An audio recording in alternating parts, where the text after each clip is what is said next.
Hey, it's Clare here, and welcome to day 2 of our free 7-day course where we're looking at exactly how to start an interior design business or an architecture business or landscape design business completely from scratch. And we're working through this together day by day, step by step, and I am doing all of the tasks basically with you that I can without having to meet other people. So yesterday we went through all of this in day 1, and in the first video in the series I talked to you about how you can grab this Notion template inside my free community and get access to all the links, the resources, the checklists, everything that we are talking about inside this free course. So the link to my free community is down below in the description, and you can come in, jump to the classroom and check out the 7-day free course there and get all the extras that come with it. Otherwise, feel free to just continue to watch it here on YouTube, but you will get a better experience in the course if you come and join the community. And also the community is a lot of fun and has other resources in there as well, so you might find that useful.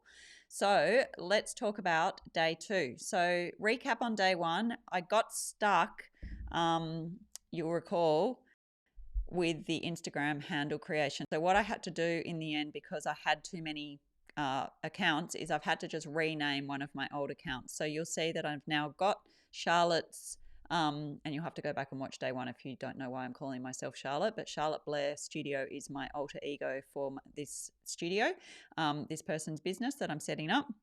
So you'll see that what I have done here is I've grabbed the handle. I've got no following. I've deleted all the posts that were on there. So I'm starting completely from scratch, except for the fact that I have 13,500 followers, which you will not have. You will have 0 followers, but don't worry about that. I am going to then show you how to set up your bio, which picture to put in. I've just left my logo there for the minute because that was fine. And then just with the name, I have for the moment just put Charlotte Sydney Interior Designer. I will explain why when we get to the Instagram day, which is on, which day is that? Day 5, I want to say, day 6.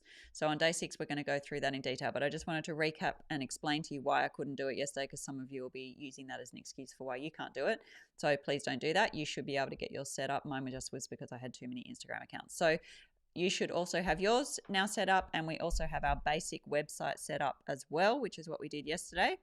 And now we can get stuck into today's task, which is finance and tax stuff. So sounds a bit boring, but all of this is just essential stuff that we have to do in order to get our business set up. So let's work through the checklist like we did yesterday and get everything organized. Okay, the first thing is, I'm going to jump to my copy of this so I can check these things off.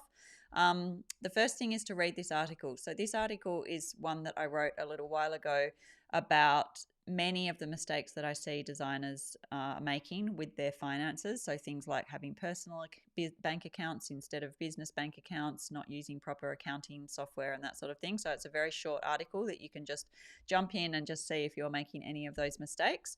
But if you set yourself up properly following this checklist, you shouldn't. So just keep going with the task that we're going to work through today. So yesterday we talked about getting professional help and paying for professional help. And in particular, the 2 professionals well, 3 really, are your lawyer, your accountant, and getting business insurances, or at least advice on what insurances that you need.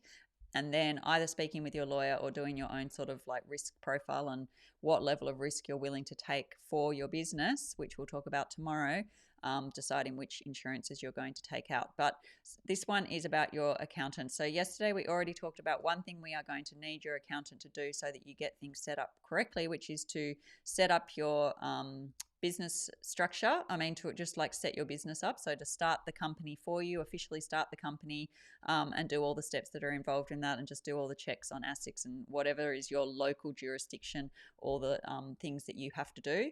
Having an accountant do that for you just means that you know that you 100% have got that set up. And as I said yesterday, it costs a few $1,000s generally to get that done. The other things when you go and meet with your accountant to do is to get them to do a whole bunch of other things for you. The first thing is that you are going to need some bookkeeping software. So that's Xero, QuickBooks, FreshBooks. There's lots of different options. I personally use Xero myself, but the best thing to do is to just talk to your accountant about what they use the most themselves or what they prefer. They generally all know how to use all of these. So if you're used to using one, use the one you're used to, but otherwise go with whatever they recommend. Any of them will be fine. Get them to set your chart of accounts up and your Xero up, or whatever you choose for you yourself. Like, get them to do it for you, I should say, because that just means that they will set it up correctly with the right chart of accounts in there for you for the type of work that you do. From that point on, as long as you've got a bit of basic bookkeeping skills, you should be able to manage your books mostly yourself, and then your accountant will be able to just help you at tax time. So I do still, as an 8-figure business owner, I still do all of my own bookkeeping. So I do all my own account reconciliation, all my own payroll, all the basic stuff that I do day to day, which I go in there every day and do. That's part of my daily non-negotiables. I've just taught myself a bit of basic bookkeeping. So your accountant can probably show you, if you don't know how to do that, how to just keep all of that up to date. It's very, very easy. It's not complicated at all. And then you don't have to pay a bookkeeper, because using software like Xero, it just takes me, I want to say 5 minutes a day, if that, to keep that on, keep on top of that. And the payroll takes me 5 minutes a fortnight to do my payroll. So I'm sure you'd be able to manage it. So just get them to show you how to do it and you should be fine. But that's another thing. And then connect your bank feeds. So we will do that once you've set up your bank account. That's a little bit out of order, but they can connect your bank feeds for you, or they can show you how to connect your bank feeds, because you'll need your bank feeds connected to your accounting software, so Xero, so that you can do your reconciliations automatically through that software. So that's that. So this is a bit out of order, but you do need your bank account. In fact, we could almost move that up above the accountant, but speak to your accountant first, because they may give you some advice on the best bank accounts to choose and things. That's why I've put it down below the accountant. So just ask them, is there a recommended bank that you would choose for a business bank account. They may or may not give you any recommendations, but it's worth asking. So otherwise, go to whatever bank you're using basically and say, what business accounts do you have? And you're going to set up a business account. Now, don't forget, you're going to need all of these other steps done. You're going to, for example, if you're in Australia, you will need your ABN in order to open a business bank account. But the important thing to sort of stress here is that you should not be using your personal bank accounts for your business. Now, if you are setting up as a sole trader and stuff, I believe you actually, and this again is not advice, so please, I could be wrong, so please just do your own checks and balances, but I believe as a sole trader you actually can mix your money in together. It's just that even in those circumstances, I would not recommend it. I would recommend you have a completely separate bank account that is totally for your business affairs, because that is the easiest way of managing what is business expenses and revenue and what is your personal expenses and revenue or income. So that would be my recommendation there. But again, obviously that's not like formal advice. That's just based on personal experience. So go and get a business bank account set up. And then I also personally have a completely separate bank account that is for tax payments only. So that means that there's no ever any chance of me spending or overspending from my main checking in and daily checking account, because when you're running a business, one of the things is that you will pay tax at certain intervals. It'll depend on how much money you're earning as to what those intervals are, whether it's like annually or monthly or whatever. But the important thing is that you remember that not everything that's sitting in your bank account, in your business bank account, is your money to spend. Because when you are running a business, you will have tax liabilities that you have to pay, and they will come around at certain periods in your year. So again, speak to your accountant about it and when that's likely to happen and how that's all going to work. But just be mindful of the fact that, like, just because you have money sitting in your bank account, it does not mean it's your money. So it's not your money to just spend. Like, lots of it, unfortunately, is going to be tax that has to be paid out at some point. So I like to have a separate bank account, and all the tax liability stuff just sits in there.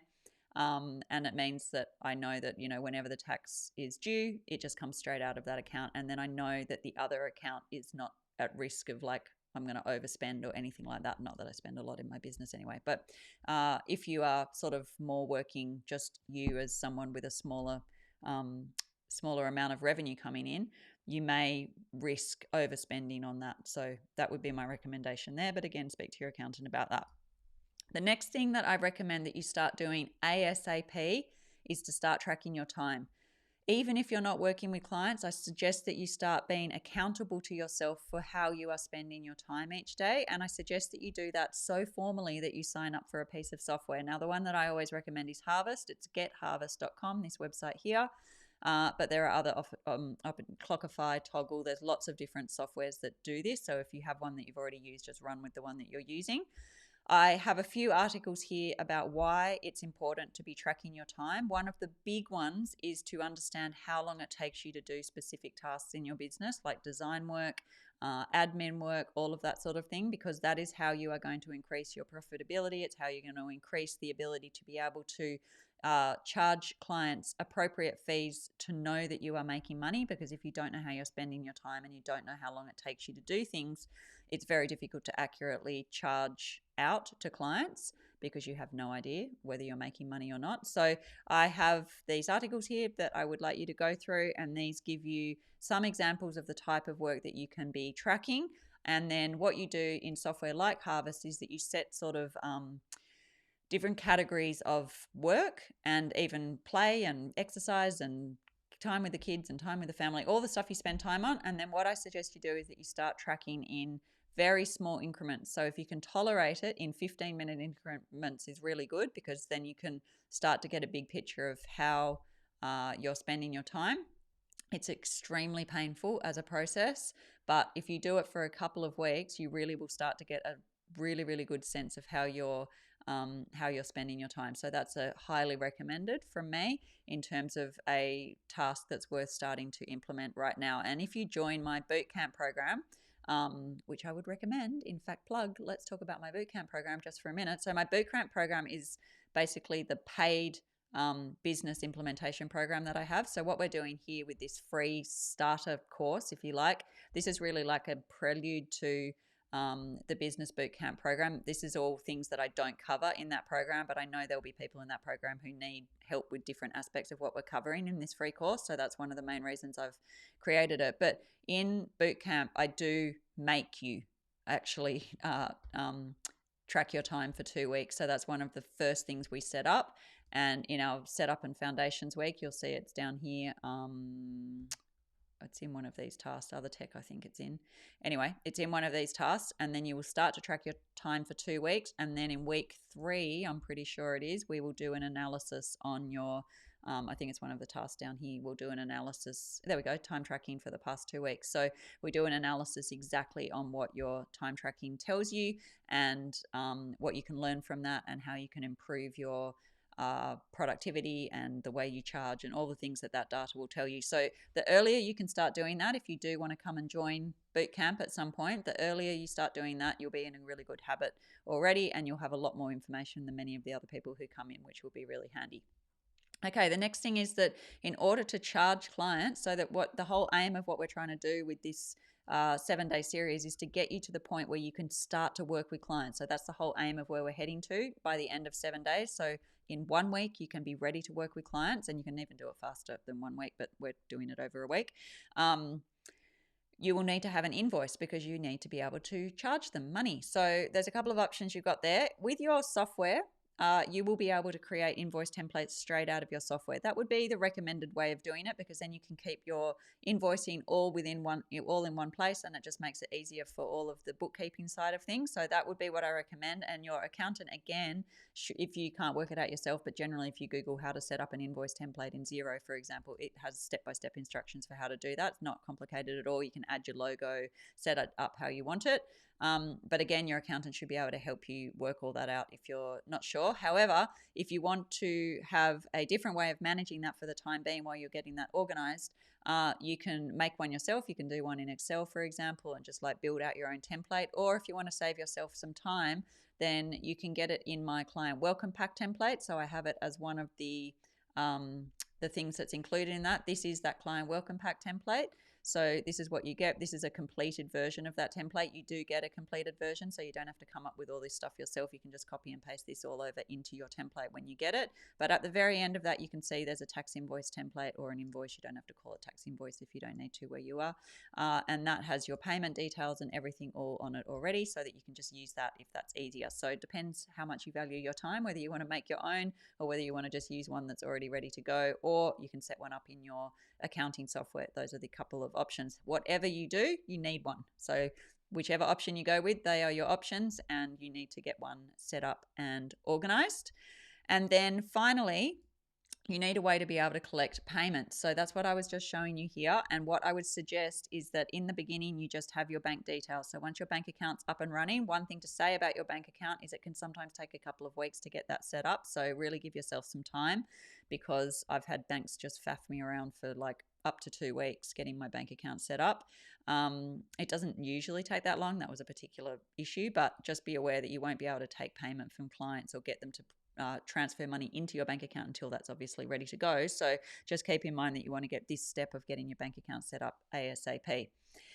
So transfer into bank accounts, totally fine off your invoice as a starting point. However, what we are going to be doing when we build out your website is to actually have a way that clients can, and we remember we got the base of this set up yesterday when we purchased the domain, is that we also set up this scheduling. So this is going to send us to a scheduling app. I think they use Acuity on Squarespace. It's already all built into the Squarespace website, which is another reason I really like it, the Squarespace, because you can do everything all on the one platform. And what this is going to be is an online booking form that they can pay for your initial interior design consultations, which is the process that I like to teach in terms of how all projects start. So if you've been in my orbit and in my world for a while, you know that I like to send everyone straight to an initial design consultation as the first step in every single interior design project, because that means that you can gather a scope of works, you can get paid for your time.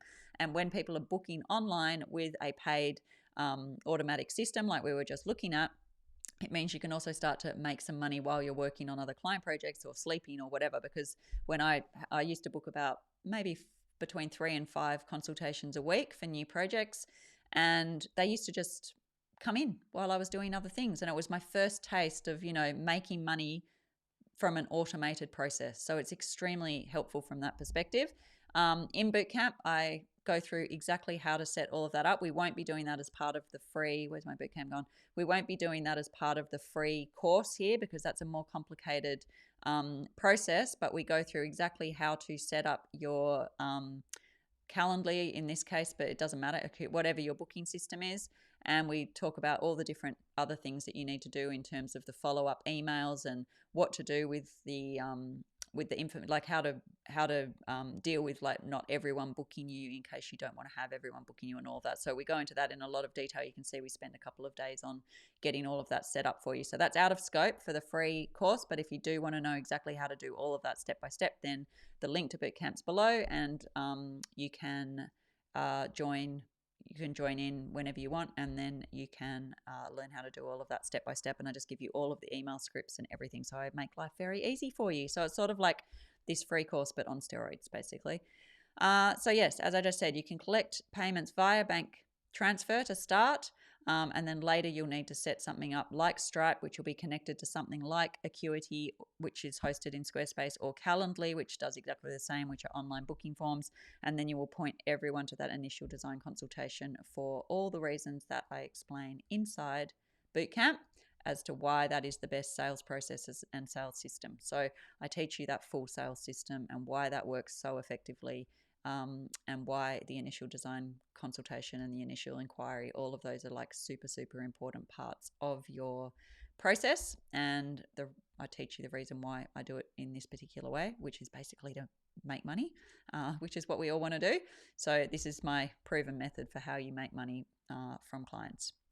So anyway, that is day 2. So we've done our finance and our tax day, and we have got lots of things done. So that's your checklist for today. And I would get on with all of those different things. And if you haven't got any of those set up, that is what to focus on today. And then tomorrow we will start to look at legal and risk protection, which is looking at getting a lawyer and also looking at your insurances as well. So all of this sounds a bit boring, but as I said at the beginning of today's class, all of this stuff is essential, and this is how you set yourself up as a professional from the beginning, so that you aren't really acting as a hobbyist. If you act as a professional, you will be treated like a professional, and you will also have a lot more confidence going into working with clients as well, because you'll know that you have everything set up properly, and you're risk free. Well, not risk free, but you've lowered your risk and you're managing your risk, and everything is going according to working as a professional. So that's day 2. Hopefully that has been useful. And once you have done those tasks, you're ready to jump into day 3. So I'll see you back there when you're ready. Bye for now.